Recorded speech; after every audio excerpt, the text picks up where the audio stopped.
धर्म दर्शन चैनल पर आपका स्वागत है। मैं आज आपको पुत्रदा एकादशी की व्रत की कथा सुना रही हूँ और यह व्रत कब किया जाता है यह भी बता रही हूँ। यह व्रत पौष माह की शुक्ल पक्ष की एकादशी को रखा जाता है। इस व्रत में भगवान विष्णु की पूजा का विधान है। इस व्रत को करने वाला संतान की प्राप्ति होती है। अतः जो निसंतान है, जो बहुत यत्नों के बाद भी संतान प्राप्ति में बहुत परेशानी आ रही है, वो उनको अवश्य यह व्रत करना चाहिए। कथा। भद्रवती नगर में एक समय राजा सुकेतु का राज्य था। वह राजा और पत्नी दोनों बहुत ही दुखी रहते थे। उनकी पत्नी का नाम सेव्या था। उनके कोई संतान नहीं थी, इस कारण उनको बहुत ही दुख भोग रहे थे। एक दिन दोनों ने बहुत ही दुखी मन से विचार विमर्श करके वन जाने का फैसला लिया।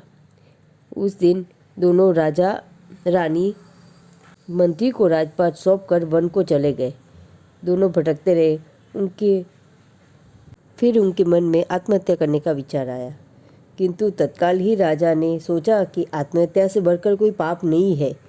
इतने में उन्हें वेदपाठ के स्वर सुनाई पड़े। ये उसी और मंत्रमुग्ध से होते हुए चल पड़े। थोड़ी ही दूर जाने पर उन्होंने देखा कि एक स्थान पर बहुत से ब्राह्मण कमल सरोवर के तट पर वेदपाठ कर रहे हैं। सुकेतु भी पत्नी सहित श्रद्धापूर्वक प्रणाम करके वेदपाठ का श्रवण करने लगा। वेदपाठ के उपरांत उसने ब्राह्मणों को अपनी विपदा सुनाई।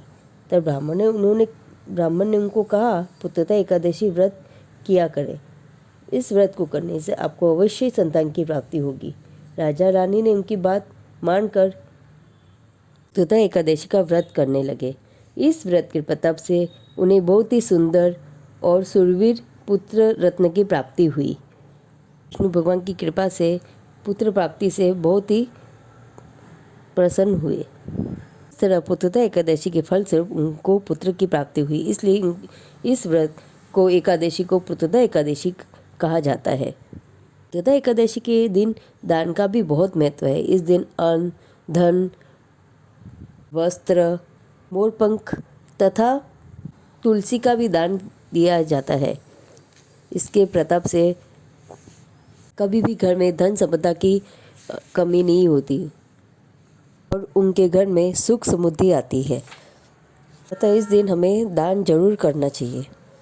एकादशी के दिन चावल नहीं खाने का विधान है तथा दशमी के दिन ही व्रत प्रारंभ करना चाहिए।